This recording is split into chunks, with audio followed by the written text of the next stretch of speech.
to the North American Sports Report, Sunday, January 25th, 2:30 in the afternoon, as we take you up to the Patriots and Broncos in the AFC Championship game. Well, Championship Sunday is here. It's here. So, we begin. Last we spoke, we were covering the national championship in college football, where Indiana edged out Miami 27-21 in a tough battle between the Hoosiers and the Hurricanes.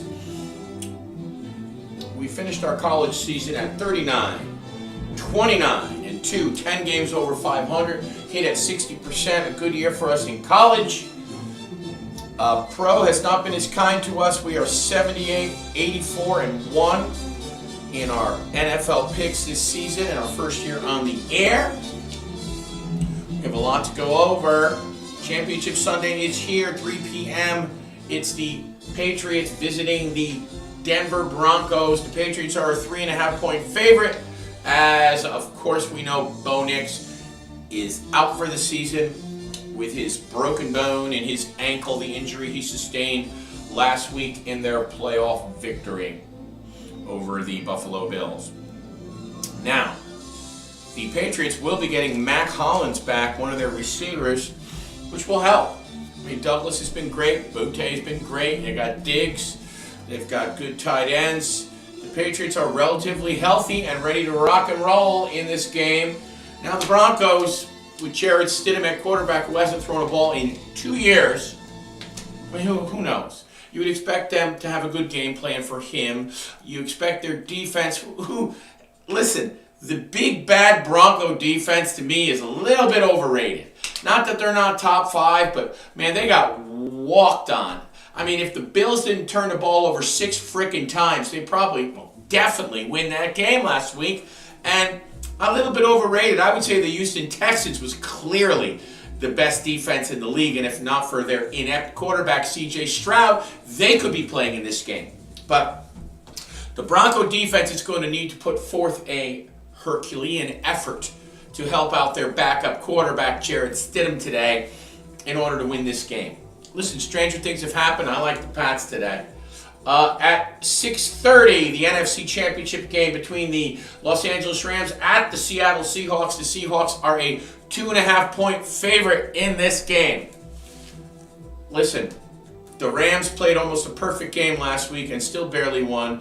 I don't think very few penalties, no drop balls in terrible weather. So much for the LA team not being able to come in and handle the frigid weather, because they did just fine with that. And here we are, Matthew Stafford, the MVP candidate, looking to try to win his second Super Bowl and maybe call it a career.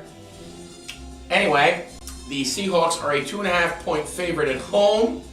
They will not have Charbonnet, their change of pace, short yardage, bruising running back, but that is the only injury for the Chargers. They have, Kenneth Walker and Jackson Smith and Jigba, but Walker will get the majority of the carries anyway. That's the only major injury for the Seahawks. The Rams are completely healthy. Davante Adams even says he feels great and he's ready to go. So health will not be a factor for the Rams and barely for the Seahawks. As far as the AFC Championship game goes, we know, listen, we're watching a backup quarterback. This is a prime opportunity for the Patriots to advance to their 12th Super Bowl in franchise history. That's right. 6 Super Bowl victories with Tom Brady in 9 appearances. They did lose a Super Bowl with Tony Eason and Steve Grogan as their quarterbacks back in 1985 when they lost to the Bears. January of '86 was that game. And of course, Drew Bledsoe lost the Super Bowl to Brett Favre and the Packers. Patriots 6-5 all time in Super Bowls. Listen, you're going to lose a few Super Bowls when you go to 11. They could go to 12 if victorious today with Drake May, their young second-year stud quarterback who is also an MVP candidate. We're going to get to some picks, but I want to go over NFL head coaching news. As you know, we had 10 vacancies due to all the firings in the NFL, and there have been some hirings. Mike McCarthy got the job in Pittsburgh. The Pittsburgh native, the former Packers and Cowboys coach, John Harbaugh is the new head coach of the Giants. I love that hire. I think the Giants are going to be one of those teams that goes from, like the Patriots, like the Redskins did a couple of years ago. I'm sorry, the Commanders. 4 wins to the playoffs. I think the New York Giants are going to make the playoffs next year. I'm telling you right now. They're going to get Neighbors back at wide receiver. You got a lot of good pieces on defense. Your quarterback, Jackson Dart, is going to get better. He showed promise, but now there's a big man in the building. There's a grown-up in the building running the team, John Harbaugh. That's a great hire. The Steelers, on the other hand, you went 9-8 with Mike Tomlin. You're going to go 8-9 with Mike McCarthy. Maybe this was a ploy to get Aaron Rodgers back. I don't know. Could happen. I don't know if that's a good thing or a bad thing. But Mike McCarthy, when he was the coach of the Cowboys and the Packers, he does have a good offensive mind, but he is not a disciplinarian style type of head coach. The Cowboys led the league in penalties, them and the Raiders. Every freaking year he was the head coach. And when they played smash mouth football teams built on coaching and toughness, they often lost. I am not a fan of Mike McCarthy as a head coach. I'm not, and I think that's a bad hire. The Ravens hired Jesse Minter, the defensive coordinator for the Chargers. I think that could be a good hire. I don't think you should have fired John Harbaugh, but you did better there with Jesse Minter than the Steelers did with McCarthy. Robert Saleh, the defensive coordinator for the Titans, for the 49ers, is now the new head coach of the Tennessee Titans. I think that's a good hire as well. Saleh should have never been fired from the Jets. He did a great job with a depleted defense in San Francisco due to all the injuries. I think you got Cam Ward, who's shown promise at the end of the season, and you got draft picks. I think Saleh's in good shape. Hopefully they have a good offensive coordinator for Cam, because Saleh is a defensive-minded coach. But I do think that's a good hire for Tennessee. We have the Raider music playing. I know one thing. We have 4 openings still not filled. Arizona Cardinals, Cleveland Browns, Buffalo Bills, and Las Vegas Raiders. They have not yet been filled. Those are still vacant and searching for head coaches. I know Brian Daboll, former Giant coach, is interviewing in Buffalo. They also interviewed Phillip Rivers. I have no idea why. That's stupid. The guy's never coached at a pro level, and that's dumb. Cleveland Browns, they're lost. They probably shouldn't have fired Stefanski, but he botched the Shedeur Sanders and the quarterback handle. As we hear the Raider music, the promise for the Raiders is you're going to draft Fernando Mendoza, and you're going to get a good quarterback to lead your franchise. He will be the first pick in the NFL draft. So now if you could just get a great coach to go with your young, promising quarterback, maybe there's hope in Las Vegas finally. I don't see any hope in Cleveland. I mean, I'm not sure Shedeur is a franchise QB. Buffalo fires McDermott, and that press conference was just awful. Awful. I'm getting some text on the message board asking me who I think the Buffalo Bills will hire as head coach. I think they're eventually going to hire Brian Daboll. That's what I think. Other head coaching hires. Jeff Hafley, the defensive coordinator for the Green Bay Packers, is a new head coach in Miami for the Dolphins. I don't like that hire either. I don't like it. The Green Bay defense wasn't even any good. And when you took out Micah Parsons, it was even worse. What part of the Green Bay defense was so impressive that the Dolphins thought that this was the guy to hire? You just got rid of a guy that wasn't a disciplinarian. It was a good offensive mind, and McDaniel is interviewing for a lot of head coaching jobs as well as offensive coordinator jobs. I think he might get the job with the LA Chargers as their offensive coordinator. Detroit also wanted him as well, but living in Detroit is a hard sell. No offense. Listen, Hafley's press conference was good, though. He said all the right things. He said he was going to make people accountable and nobody on the roster was safe.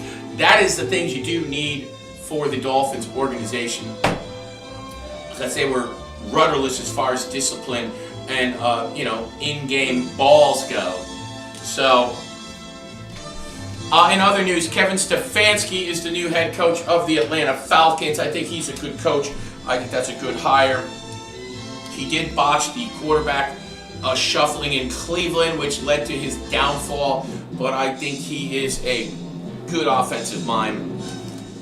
And I think the Falcons are better off than they were with Raheem Morris. So, good hire for the Falcons. I'm not crazy about the Dolphins hire. I like the Titans hire. I love the Giants hire. I hate Mike McCarthy in Pittsburgh. You guys are going to go nowhere fast. Mike is the good guy, Wade Phillips type of coach. Better coordinator than head coach. Discipline is a major, major factor in being a head coach. Your players have to know accountability and fear the repercussions of not doing their job. That's what a good head coach does. Jimmy Johnson, Bill Belichick, Bill Parcells. Players are afraid to make mistakes under those guys. They carry a big stick, as well as being incredibly smart and bright. That is the type of coach I want fronting my organization. I know that. Jesse Minter, did a great job with the Chargers defense. I think that could be a decent hire for the Ravens. Like I said, I like Saleh in Tennessee. I love Harbaugh with the Giants. I don't like the Steeler hire. I'm questionable about the Dolphins hire, and I think Stefanski will do good in Atlanta. Although they got to figure out if Michael Penix is their quarterback. All right, that's it for the head coaching hires. We still have 4 we're waiting on: Arizona, Cleveland, Buffalo, and Vegas. Today, let's get to some NFL picks. Obviously, since we came on the air in the summer, we had a great college year. We even gave you 10 plays during the MLB playoffs and went 8-2 in MLB. But we have had, after a hot start, we had a little bit of an off year with our NFL picks. So at 78, 84, and 1, 6 games under 500, it is doubtful that we will see over 500 with games running out.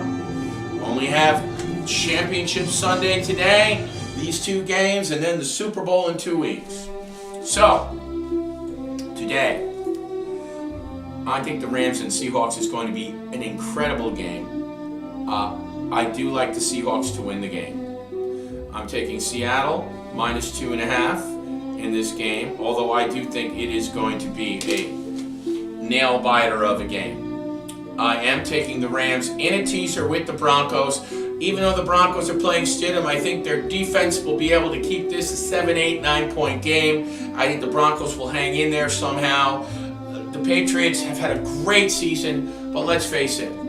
I mean, their road to the playoffs, they played a beat-up Charger team that was ravaged along the offensive line, missing their 2 tackles. Their offense struggled because of it.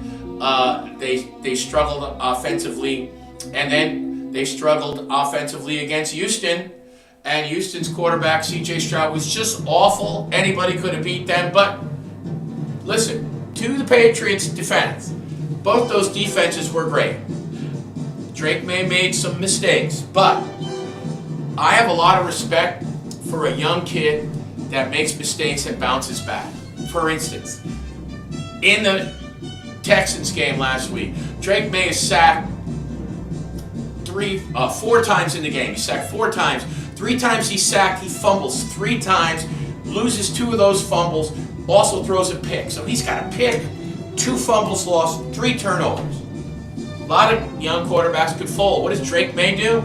He comes back and he throws 3 touchdown passes, all in huge spots. That's moxie. That's bouncing back. Listen, Drake May still in these games. In the 2 games, he's got 4 touchdown passes, 2 picks, and he's played well through the air. He's made mistakes, but he bounces back from those mistakes and has made big throws when they matter. So he's gaining that playoff experience. Yes, not his best work, but he does bounce back after he makes some errors. And that's a lot. That shows moxie when you can bounce back from a mistake and just go to the next play, make another big play, and put the bad play behind you. I'm all in on Drake May and Mike Vrabel and the Patriots. I do think they will win today. I think the game will be close. So here's my picks. I have the Seahawks minus 2.5 straight. On the Ram, I think there's going to be fireworks in the Rams Seahawks game. I am taking over 45 and a half. Over 45 and a half, and the Seahawks straight. Those are two of my picks. I am also taking the Rams and the Broncos in a two-team teaser. That makes the Rams plus 8.5 and the Broncos plus 9.5. I am also taking the Patriots and Rams in a teaser. I really think this Rams-Seahawks game is going to go down to the wire, and I think the Rams could possibly win it, but I am still taking the Seahawks in a nail-biter.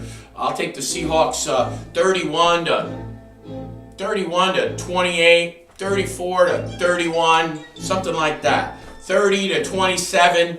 I'm taking the Seahawks by 3. The spread's 2.5. So I have Rams Broncos teaser. I have the Patriots and the Rams in a teaser. This teaser makes the Rams plus 8.5, and it makes the Broncos plus 9.5 in that teaser, and it makes the Patriots plus 2.5 in the other teaser. So we have the two teasers, Rams, Broncos, Patriots, Rams. We have Seattle straight. We have over 45 and a half in the Seattle game. We are also going to take, we're going to add another one here. We're going to take, because we are kind of chasing the 500 mark a little, we're going to take the Patriots and the over-under in a teaser, making it over 37 and a half. And Patriots plus 2.5. So we have a teaser, Patriots over 37.5 plus 2.5. We are also going to take the Broncos plus 9.5 in a teaser with the over/under 49.5. Under 4, so Broncos plus 9.5, under 49.5. Patriots plus 2.5, over 37.5. So now we got 4 teasers. Broncos and under, Patriots and over, middling there. Rams Broncos, Rams Patriots, Seattle straight, and the over in the Seattle Ram game, 45.5. That's our 6 plays as we scramble to get back to 500 in our contest. I hope you guys have had fun with the pick contest because it's all about fun. I fully endorse DraftKings. I would really appreciate if you guys keep the love coming. We've done great on Facebook Live with viewership this year. We're still trying to build the YouTube page. Please follow me on X and on Facebook and on Instagram with Billy DiNapoli, and please subscribe to the North American Sports Report on YouTube. Please subscribe to our YouTube channel. You can scan the little QR code in the bottom right. My name is Billy DiNapoli. I've had a great time this season with you guys, and I will see you guys during the week. We're going to start covering some hockey, some hoops. We got Olympic coverage we got to get to because the Olympics are 2 weeks away. We're going to do the hockey because we're going to have a 2-week break between Championship Sunday today and the Super Bowl. So we're going to cover some other stuff. I will post times on social media for when we are coming because I don't know yet, but I would imagine we'll do a recap on Monday of Championship Sunday. So we'll be on Monday at 6:30 p.m. and then we'll set up a schedule moving forward because we're going to have 2 weeks with no football, and we're going to do some hockey, some Olympics, some hoops, stuff like that. You guys have a great day. Enjoy Championship Sunday. My name is Billy DiNapoli. I am out of here. Patriot game starts in 10 minutes. Patriots.